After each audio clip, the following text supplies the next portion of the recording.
As we get closer and closer to summer and the release of WoW Classic, there continues to be a lot of discussion in the community about how challenging the raid content will be. Many people have memories of vanilla raids being completely inaccessible for average players, with only the most hardcore guilds even setting foot into the legendary 40-man encounters, and only the very best players having those coveted epic items. On the other hand, private server enthusiasts have been watching the vanilla content be min-maxed to death for years now. Private servers are loaded with full epic players, and in many cases, the PvE content on private servers is actually overtuned compared to retail vanilla. Many servers have raised HP and armor values on bosses and trash mobs in an attempt to make the 14-year-old content a bit more challenging, and Nostalrius even used a progressive itemization system to make early raids as difficult as possible. Regardless of these factors, within a few weeks of Blackwing Lair releasing on Nostalrius, over 20 guilds had killed Nefarian, if my memory serves me correctly.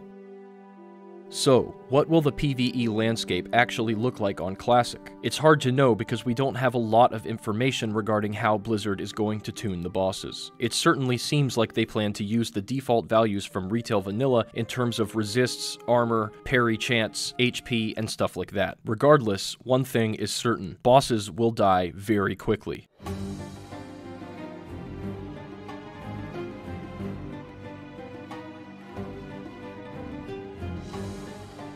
I can say with 100% confidence that the majority of servers will have at least 1 or 2 guilds full clear, newly released raids on day 1. This is just the reality of playing a 14-year-old game in a day and age when a simple Google search can tell you exactly how to kill a boss. World firsts and server firsts will definitely still matter, but the races will be very short and tight. I'll reference Nostalrius Blackwing Lair release one more time here. Less than 10 minutes separated Dream State's server first kill from our second place kill in Nope, and about a half dozen other guilds had full cleared the raid by the time we woke up the next day.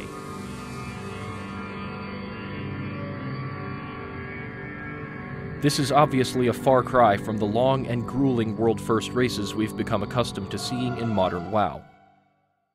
It took Method nearly 9 days of constant raiding to achieve their world-first mythic Gahoon kill, and there were only 2 other guilds in the entire world that were even really in the race. Despite Battle for Azeroth's lack of popularity and the overall negative reception it has received from the community, hundreds of thousands of people have tuned in to watch these world-first races, and it's been pretty compelling content, even for someone like me who's not actively playing the game. Method has proven that there is still a large audience for high-level PvE gameplay in 2019. But will that audience be interested in Classic, where the content isn't actually new?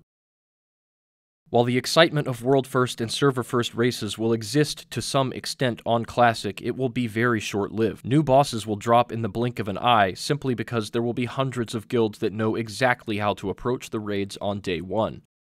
But don't worry, this doesn't mean Vanilla PvE can't be competitive and interesting in the long run. It will just be a different kind of competition. I'm talking, of course, about speedrunning.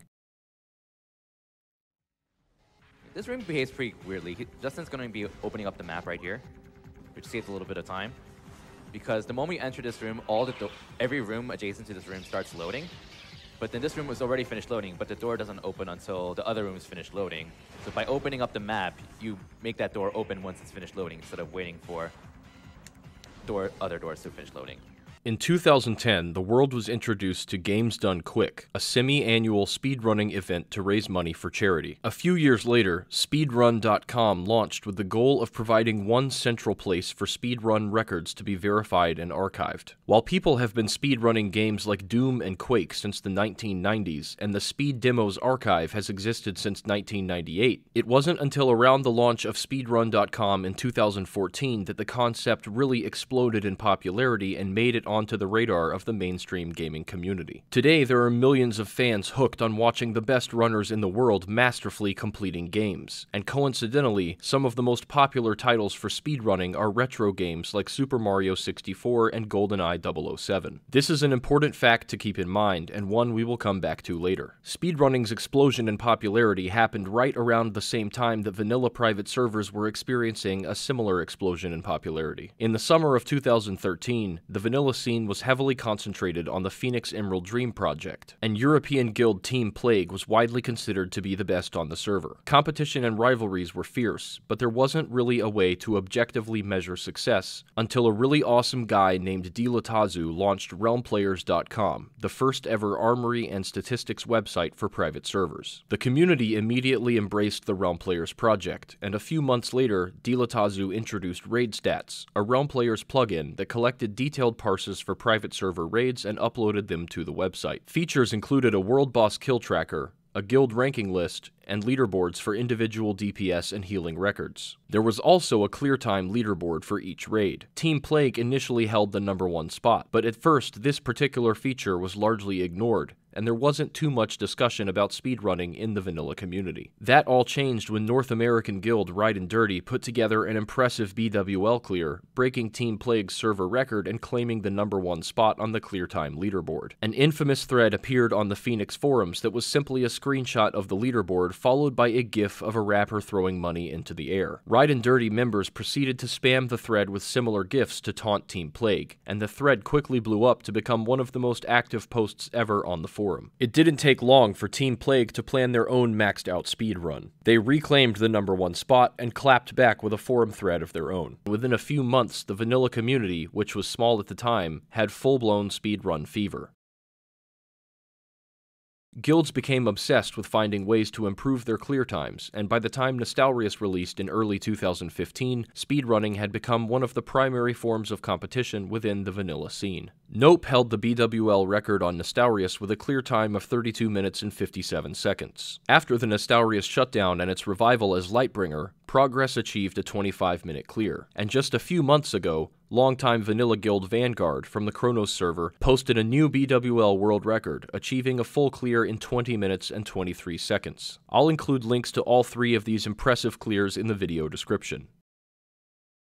Unfortunately, it's a bit pointless to compare clear times from different private servers, because stuff like mob HP, armor values, proc rates, and damage coefficients can vary quite a bit depending on the server. Even the positioning of trash mobs is slightly different from server to server. There are entire segments of trash that can be skipped with invisibility potions on some servers, but due to differences in mob positioning and aggro ranges, this is not possible on all servers. It's also obviously pointless to compare a clear time in BWL gear to a clear time in Nax gear. But these factors haven't stopped the vanilla speedrunning scene from becoming incredibly competitive. Once Classic comes out, and everyone is playing the exact same version of the game, the competition will only get more intense, and I for one cannot wait to see world-class guilds push speedrunning to the absolute limit.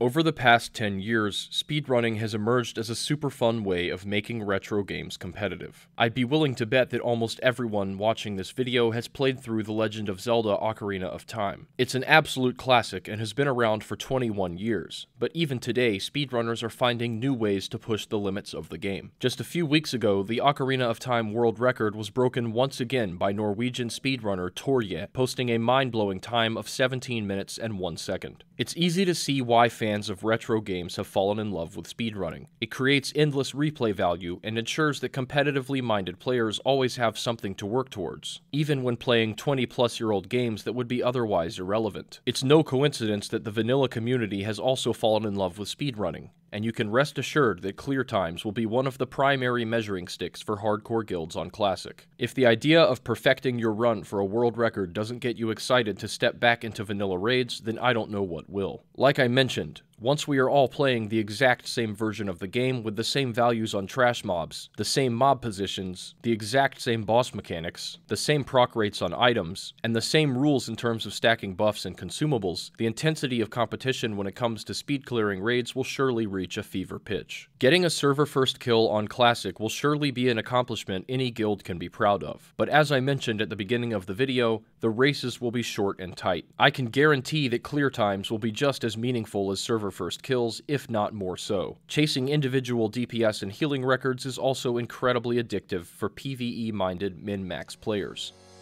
That just about does it for my thoughts on PvE and speedrunning. If you enjoyed the video, subscribe for more Classic WoW content just like this. If you have any questions or comments, hop in my Discord and join the Classic WoW conversation. And don't forget to check out my Twitch channel so you can watch me attempting some speedruns this summer. I've also been streaming a bit on Mixer in the meantime if you want to stop by and see some more of my gameplay or just say hi. Until next time, I'm OG, and I'm counting down the days till Classic just like all of you. See you next time.